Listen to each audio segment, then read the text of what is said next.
I will call upon the Lord, who is worthy to be praised. So shall I be saved from my enemies. The Lord liveth, and blessed be the rock, and let the God of my salvation be exalted. The Lord liveth, and blessed be the rock, and let the God of my salvation be exalted.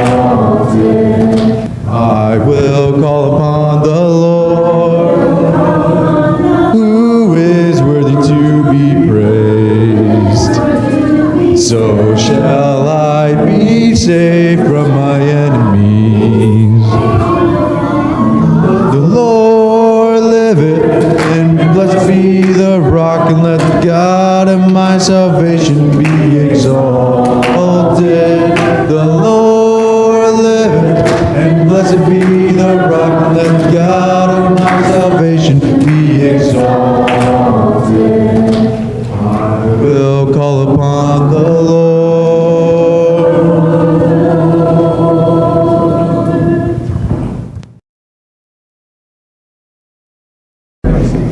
Colossians 3:1-4. Since then, you have been raised with Christ. Set your hearts on things above, where Christ is, seated at the right hand of God. Set your minds on things above, not on earthly things. For you have died, and your life is now hidden with Christ in God. When Christ, who is your life, appears, then you also will appear with him in glory. My heart has no desire to stay where doubts arise and fears dismay, though some may dwell where these abound. My prayer, my aim is higher ground. Lord, lift me up and let me stand, my faith on heaven's tableland, a higher plane than I have found. Lord, plant my feet on higher ground. I want to scale the utmost high and catch a glimpse of glory bright, but still I'll pray till heaven I found. Lord, lead me on to higher ground. Lord, lift me up, let me stand, my faith on heaven's tableland, a higher plane that I have found. Lord, plant my feet on higher ground. When I survey the wondrous cross on which the Prince of Glory died, my riches gain I count but loss, and poured contempt on all my pride. Forbid it, Lord, that I should boast, save in the death of Christ my Lord. All the vain things that charm me most, I sacrifice them to his blood. See from his head, his hands, his feet, sorrow and love flow me go down. Did e'er such love and sorrow me, or thorns flowers compose so rich a crown. Were the whole realm of nature mine, that were a present far too small. Love so amazing, so divine, demands my soul, my life, my all. Let me preface what I'm going to say today by saying that I'm not poking my nose into your business, and I'm not making judgments on your financial decisions. How's that for a start? However, I am going to talk about how to make wise decisions. We're studying Proverbs. And when you read through Proverbs, you find all kinds of very practical advice. It's hard to believe, in fact, that the book is almost 3,000 years old, because it talks about things that we deal with every day. And the advice I'm going to give from Proverbs, it's not really my advice, it's the Holy Spirit's advice, it's Solomon's advice. It's the advice of those who shared Proverbs with Solomon, that he said, that's a good one, I'm going to write this one down. You can heed the advice or you can ignore it. This particular bit of advice, Proverbs itself says, if you ignore it, you will suffer. So, here it is. Proverbs 22:26 says, do not be a man who strikes hands in pledge or puts up security for debts. If you lack the means to pay, your very bed will be snatched from under you. And chapter 11, verse 15, a corollary to it, he who puts up security for another, or some translations say a stranger, will surely suffer. But whoever refuses to strike hands in pledge is safe. Let me put this in modern day terms. Don't co-sign a loan. Did you know that was in Proverbs? Some of us didn't know it was in Proverbs, and while reading through Proverbs one day, we said, whoa, look at that. It says it more than once. It says it many, many times. I'm going to guess that probably Solomon ran into this. Maybe at some point in his life, he had done this, and it came back to bite him. And so he wanted to make sure that we got it. Here's the thing. It's a common thing. Maybe it's your child, and they say, well, I want to buy a new car, but they won't give me a loan. Would you co-sign for me? Maybe it's a friend who says, you know what, my credit's not in very good shape, but if you would just co-sign on this loan. Well, here's the thing you need to ask. To the person who wants you to co-sign for them, why don't you qualify for a loan yourself? And then ask yourself, can I trust that this person will repay the loan and not leave me stuck with it? Because when you co-sign, essentially you're taking responsibility for the loan. Ask yourself, am I smarter and wiser than the bank who decided that this person could not handle the loan? And then talk to the person who comes to you with this request. I think it's always better not to give people just a flat, no, get out of here. But to say, let me help you. Let's talk this through. Let's find a solution. Are there other alternatives? How about saving your money until you have enough to buy what you want to buy? Cash. Or if it's a large ticket item, something that you need, save enough until you have enough of a down payment that any bank will give you a loan, because it reduces their risk. Or consider a lower cost solution to your need. Do you really need a car that costs $30,000? What if you buy a $7,000 car? In fact, perhaps the thing to do is buy an ugly car that is rock reliable, and then save your money and look forward to buying a pretty car that pleases you.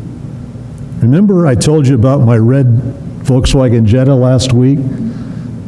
Those purchases that come when you fall in love with something usually don't work out very well. Or to the person you might say, how about if you sell something to raise money for what you want to buy?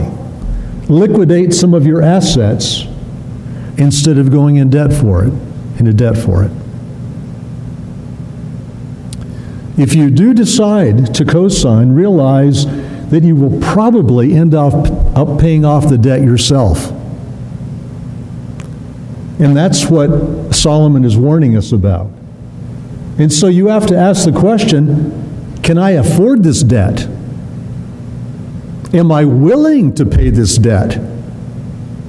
Am I willing to pay for example, a vehicle that I will never get to use?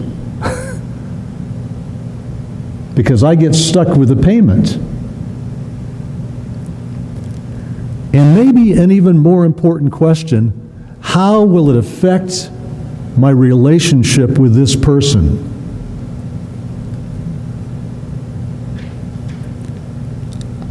How will it affect how he relates to me? How he regards me? Will he be embarrassed if he's not able to make the payments? Will he avoid me? Will he distance himself from me? Will he see me as part of his problem when I just wanted to help? Defaulting on a co-signed loan can forever damage a friendship or a family relationship. And so you have to ask, is it worth the risk? How important is this person to you? If they're not very important and you don't care if the relationship's damaged, then why would you co-sign a loan for them? There's a certain kind of wisdom that says the only person you should co-sign for is someone you don't like.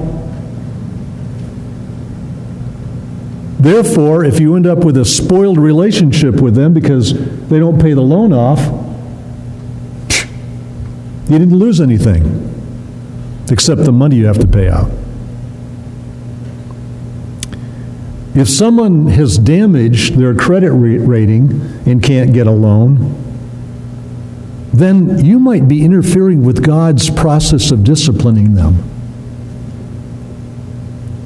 You see, we only learn and correct our behavior when there are consequences. Having what we want, whenever we want it, and when we want it, is a recipe for disaster. And if we enable that for a person, we're not helping them mature.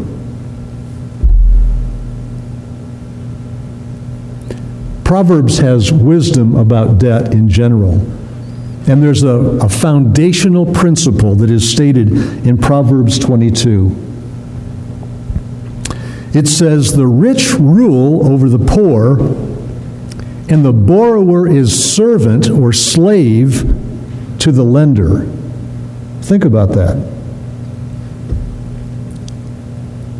It's not sinful to borrow or to co-sign.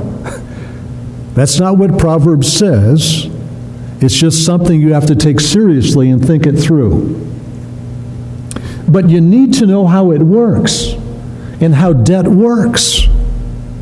And all of us have used loans. I'm sure all of us have. There's no way that we had enough money to buy a house cash.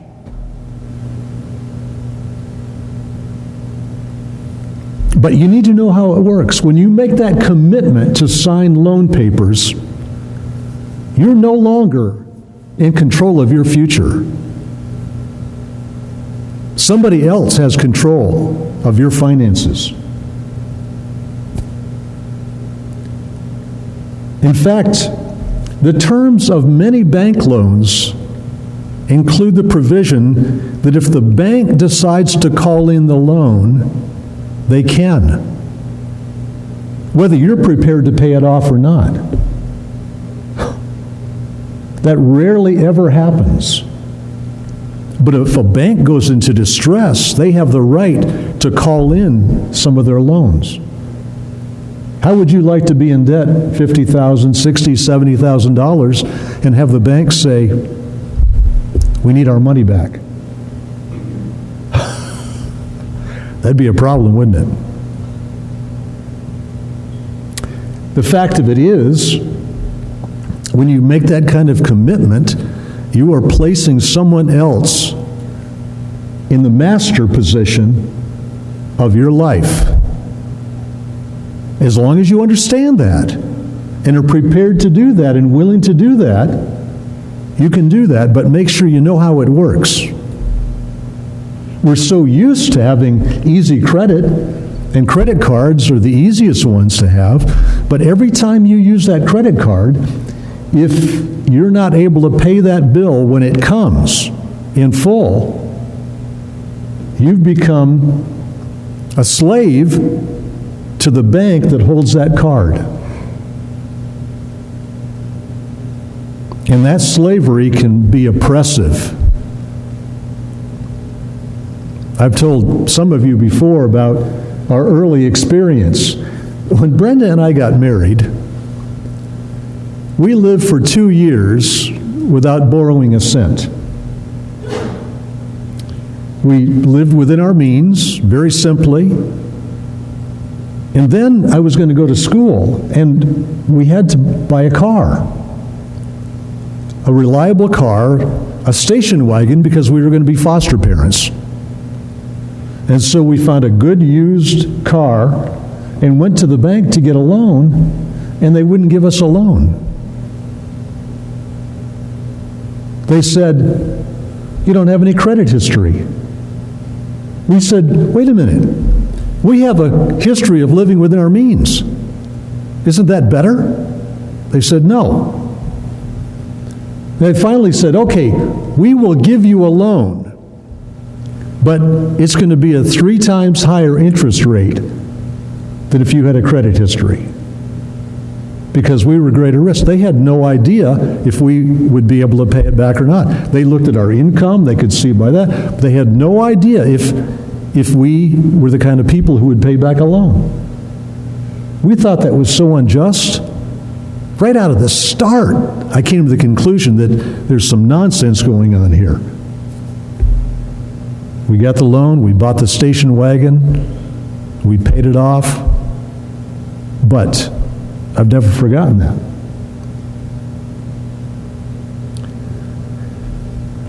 Here's the thing, in general, make sure your margin is wide. You know, when you go to the bank, maybe you're going to buy a house, and they do a little worksheet, and they say, you know, what's your income? Well, based on your income, you could afford this much. No, you can't. Because they have a percentage of your income they figure that you can afford to pay for housing. But if you do that, if you use that whole percentage, then you are squeezed for everything else. And if something happens, your car breaks down, you got to spend $1,000 or $2,000 on a transmission, you don't have the money for it. Then you have to go take out another loan to fix the transmission. and you've got a snowball effect of disaster. So keep your margin wide. Buy things that cost less than what you can afford. Keep your asset to debt ratio far into the positive. And always ask, what if I lose my job? Will I be able to pay this? Can I pay this loan if I get sick? And I'm sick for several months. Is what I'm buying worth this risk? It's best to ask those questions beforehand. Now, Solomon also deals with, what if it's too late? What if you say, man, I wish I'd read that before I made this commitment? Here's what Solomon says. Proverbs 17:18, a man lacking in judgment strikes hands in pledge and puts up security for his neighbor. For some of us, that train has already left the station. And so he says, my son, if you have put up security for your neighbor, if you have struck hands in pledge for another, if you have been trapped by what you said, ensnared by the words of your mouth, then do this, my son, to free yourself, since you have fallen into your neighbor's hands. He says, go and humble yourself. Press your plea with your neighbor. Allow no sleep to your eyes, no slumber to your eyelids. Free yourself like a gazelle from the hand of the hunter, like a bird from the snare of the fowler. What's he saying? Go and talk to the person and say, okay, here's the situation. I am in debt as well as you are in debt. We have something in common. We're partners in this. Let's talk about it. Let's communicate. You let me know how things are going. Don't just ignore it. Don't just stick your head in the sand and hope things come out all right. Communicate. Humble yourself. Go talk to your neighbor that you've signed for. The part where it says, allow no sleep in your eyes, no slumber to your eyelids, that's the kind of terminology that he uses in other places when he talks about being diligent and working hard. And so it seems to me maybe what he's saying is, work overtime, get an extra job, bank some money to prepare for the eventuality that this person doesn't pay the loan off. Get yourself prepared so that you've got some margin. Don't just have wishful thinking, but prepare yourself for what can come down the road. Free yourself. Get into a more stable situation. You see, this is your loan as well as theirs. And so don't ignore the situation. And if they go through a difficult time, and they can, if you need to help them along the way, it might be beneficial to you. So be prepared to make some payments along the way. What happens if they get injured and they're not able to get their full pay and make that payment? Wouldn't it be better for you to pay on the loan during that time instead of the loan going into default and triggering what is going to end up with a bad situation for you? And then pray. And then never do it again.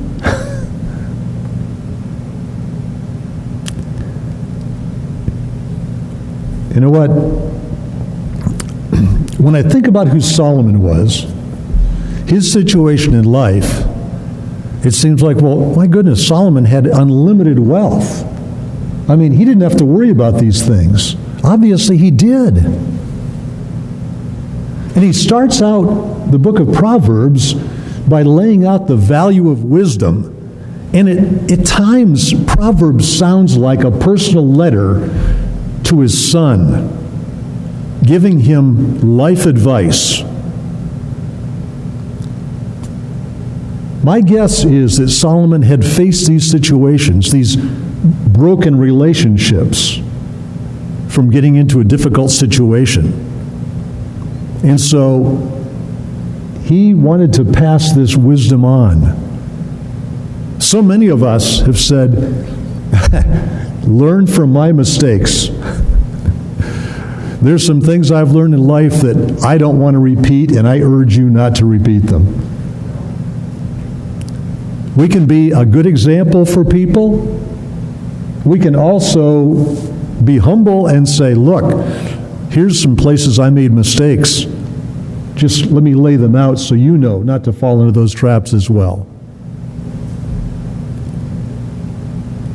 I believe that God wants us to be able to live with peace of mind, to be generous and helpful to people,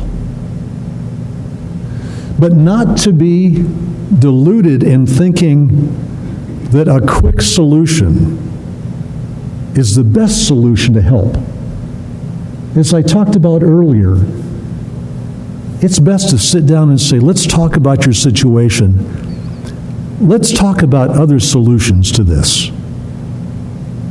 There may be better ways to handle your need than to spend so much money or to go in debt for so much. And then, in the future, you can prepare yourself and upgrade what you have. But don't think that you need to have it all right now. We really face situations on a weekly basis where we can give people good advice and help them in a way that will make a big difference in their life. But don't make the wrong move in trying to help somebody. I guess you might say that loving your neighbor as yourself doesn't mean that you're a pushover. And it doesn't mean that you always say yes.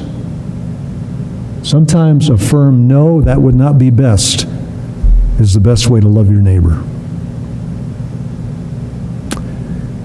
Next week, when all the young people are going to be in here, we're going to talk about the power of what we say and how it can be misused or used to build people up. So you might want to read some of Proverbs and start finding some of those tidbits, because it is rich with wisdom and it can give us a better life. When we walk with the Lord in the light of His word, what a glory He sheds on our way. While we do His good will, He abides with us still, and with all who will trust and obey. Trust and obey, for there's no other way to be happy in Jesus but to trust and obey. Then in fellowship sweet we will sit at His feet, or we'll walk by His side in the way. What He says we will do, where He sends we will go. Never fear, only trust and obey. Trust and obey, for there's no other way to be happy in Jesus but to trust and obey.